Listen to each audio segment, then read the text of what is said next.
एक tennis ball जितना titanium का बना हुआ मेटल की बॉल अर्थ से टकराती है तो क्या होगा। एक परिकल्पना करते हैं, ऐसा अगर कुछ होता भी है तो इसका परिणाम बहुत भयंकर होगा। आप सोचोगे कि एक बॉल जितना टुकड़ा क्या कर सकता है, वो तो सरफेस में एंटर करते हुए ही डिस्ट्रॉय हो जाएगा, पर टाइटेनियम जैसा मेटल डिस्ट्रॉय नहीं होगा। मान लेते हैं उसकी स्पीड साउंड की स्पीड जितनी हो, जो तकरीबन 343 मीटर पर सेकंड होती है।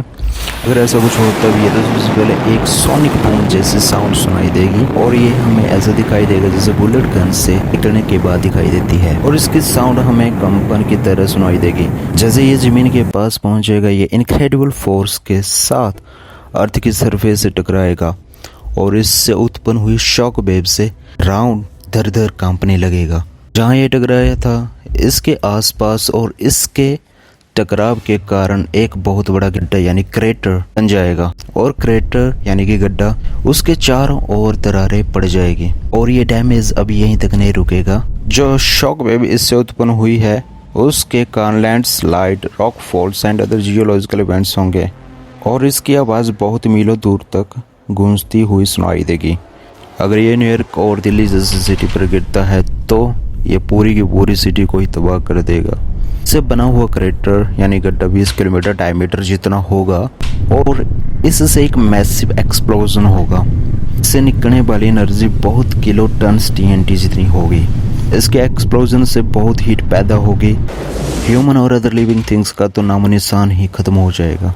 क्या हम ऐसे इवेंट्स को रोक सकते हैं? ऐसे मेटल और ऐसे इस जैसे ऑब्जेक्ट को डिस्ट्रॉय कर सकते हैं अर्थ के एंटर करने से पहले ही? अनफॉर्चुनेटली अभी तक अपने पास ऐसी टेक्नोलॉजी नहीं है जिससे हम आउटर स्पेस में ही ऐसी ऑब्जेक्ट को डिस्ट्रॉय कर सकें, पर इसके रिस्क को हम कम कर सकते हैं। ऐसे ऑब्जेक्ट को पहले ही डिटेक्ट करके वार्निंग कर सकते हैं और इनकी ट्रैजेक्टरी को ट्रैक कर सकते हैं। इससे हमें इनकी टकराने की लोकेशन का पता चलेगा और हम उस लोकेशन से इवैक्यूएट कर सकते हैं सब के सब लोगों को। मतलब दिल्ली जैसी सिटी को हम बिल्कुल ही खाली कर देंगे। दूसरी अप्रोच ये हो सकती है कि एक ऐसी टेक्नोलॉजी का विकास करें जो ऐसे ऑब्जेक्ट की ट्रैजेक्टरी को रिडायरेक्ट और डिफ्लेक्ट कर सके। उसकी डायरेक्शन को अर्थ की जगह कहीं और कर सकते हैं ताकि वो अर्थ पर ना गिरे और वो अर्थ को बाईपास कर दे। इसके लिए हम काइनेटिक इम्पैक्टर और ग्रेविटी इम्पैक्टर का यूज़ कर सकते हैं।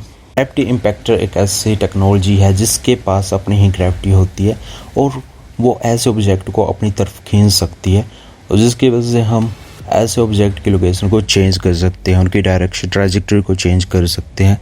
दूसरा है हमारे पास काइनेटिक इम्पैक्टर। ऐसे इम्पैक्टर को हम ऐसे ऑब्जेक्ट के ऊपर छोड़ सकते हैं। जब ये इसके ऊपर टकराएगा तो टकराव के कारण इतना ज़्यादा एक्सप्लोजन और इतना ज़्यादा इम्पैक्ट होगा जिसकी वजह से ये ऑब्जेक्ट अपनी डायरेक्शन को चेंज कर सकते हैं। तो इस तरह से हम ऐसे चीज़ों से अपने आप को बचा सकते हैं। Hope you like this content. Don't forget to subscribe. Thanks for watching.